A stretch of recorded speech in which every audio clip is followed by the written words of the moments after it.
Hi, everyone. I'm Jenny Robertson, founder of the On Purpose Woman Global Community and founder and publisher of On Purpose Woman magazine. I'm here to share the speaker portion of our Connections After Hours gathering of the On Purpose Woman Global Community. Gail Dixon is speaking on Name It, Frame It, Claim It. Gail is a speaker, author, and coach who guides people to hear and express the heart's voice that gives their life meaning and purpose. Gail is recognized as a top expert for speakers, thought leaders, and mission-driven entrepreneurs in creating messages that make an impact. As leader of the Heart's Voice movement, Gail is committed to creating a future where the heart's voice is the universal language that heals the world. Gail, welcome. Looking forward to hearing your talk. Thanks so much, Jenny. Thanks for having me. So, it's late in the evening here on the East Coast, and yet I'm seeing in the Zoom room here, and I'm trusting that those of you on Facebook, there's still a lot of energy out there. And I think it's because we all know that what we are doing, and it's important. So I want to just start with saying your voice matters. What you have to say, who you have to say it to, and what you want it to mean and make in the world is important. And we create the connections that we create here in the On Purpose Women's Global Community and in other places because our voices matter. And there is an awfully lot of noise out in the world that gets in the way of us hearing the important voices, the essential voices, the voices raised for good. All you have to do is turn on the TV or the radio for 3 to 4 minutes, and you will find voices of greed and division and destruction and anger and hatred and just all kinds of lack and fear and ugliness. And then you pause and you hope and you wait. And if you are very lucky, the next voice that comes in is the voice of the heart, the voice of healing, the voice of hope, the voice of life, and the voice of connection. All of us need to be poised to be the heart.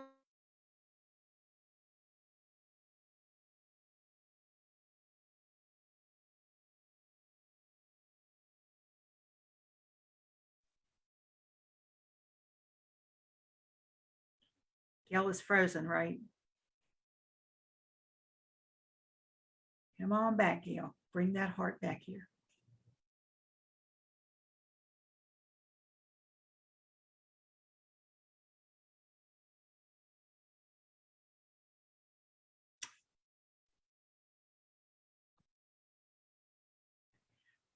Well, this has not happened before when it's, it actually looks like she may be disappearing in a minute. So, yep, she did. So I did get booted off of Zoom. I'm so sorry. I don't know. Oh, okay. What happened. I don't know. I don't know. It booted me off, but here I am back. So we heard the last thing I heard was we hear our heart. Okay. So that when I talk about your voice, I'm talking about not just the movement of your vocal cords, but the voice that comes from your heart, the voice that expresses your essence, your meaning, and your divine purpose. And the process to finding and discovering that voice and then sharing it with the world is one that I've divided into 3 pieces called Name It, Frame It, and Claim It. We cannot share what we do not see. And one of the things that I also have said before, specifically for business owners, is if you can't say it, you can't sell it. Okay, we have to be able to have the words, the expression that allow people to get what that is. So when we start with naming it, it is really about hearing the brief, concise, precise bit of truth, bit of knowledge, bit of reality that we want to share, our core message. So for me, for example, my message is your voice matters. Or the core message is speaking from the heart is an act, listening with the heart is an act of love. That's my core message. How do we do it from the heart? In order to do that, we have to go quietly into ourselves and find what it is that, in my understanding, my experience, is what is it that the divine, God, universe, spirit, whatever you call it, whispered into your heart as your meaning, your purpose, your little piece of the divine truth that you and only you are meant to share in the world. That requires a little bit of quiet. It requires a good bit of courage.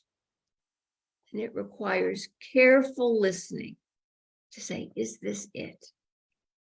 So naming it is really the content piece, if you will. It's the what is the core message. What Oprah would say is what I know for sure. What somebody else would say is their mission statement or their meaning.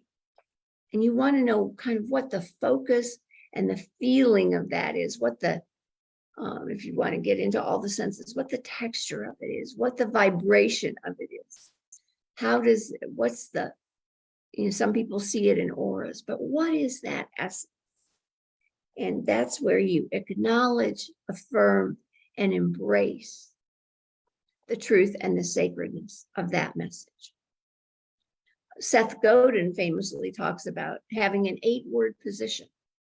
And he says, if you can't state your position in 8 words or less, you don't have one yet. You need it tighter, finer, smaller.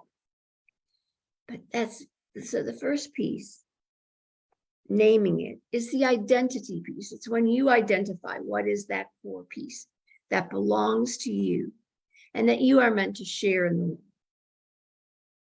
And then we move on to the next step, which is framing it. And framing is about the context that we put our message in.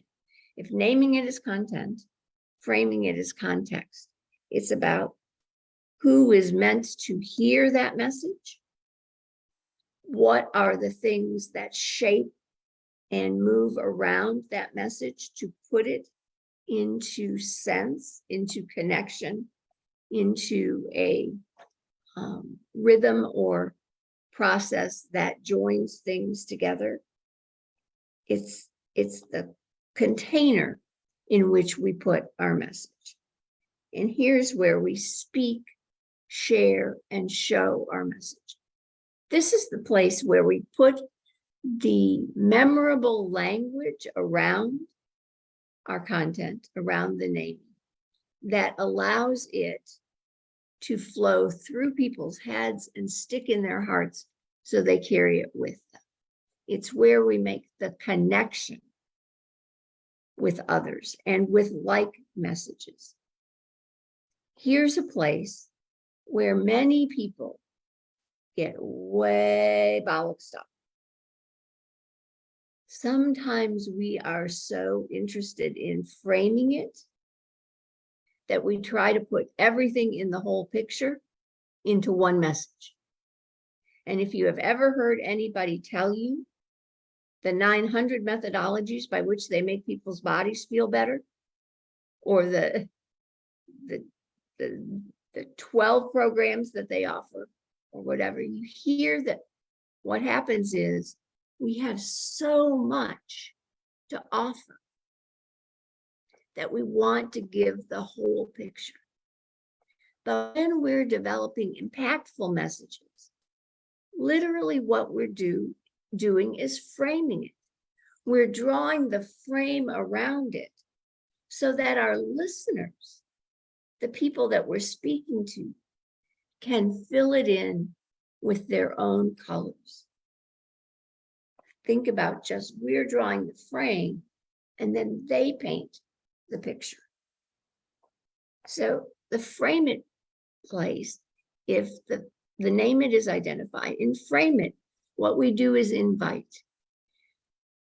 We invite people into the shared experience or the shared journey of living the essence of our message. Naming it is really an I kind of place. It's my, I, me, my message. Framing it is a you kind of place where we're talking to the listener. Here's the outline. Here's what connects with you. Here is that piece. And when we move into the last piece, which is claiming it, that's the call. That's the vision and the voice. It's where we inspire and ignite. We get people to ask, to act. And that's the us place. And the purpose for all of us as we share our impactful message is to become a bigger, greater, grander us that moves life forward and takes the world to better places. When we can make that connection, and when that word namaste that we use often in yoga and other things, it's the divine in me sees and recognizes and salutes the divine in you.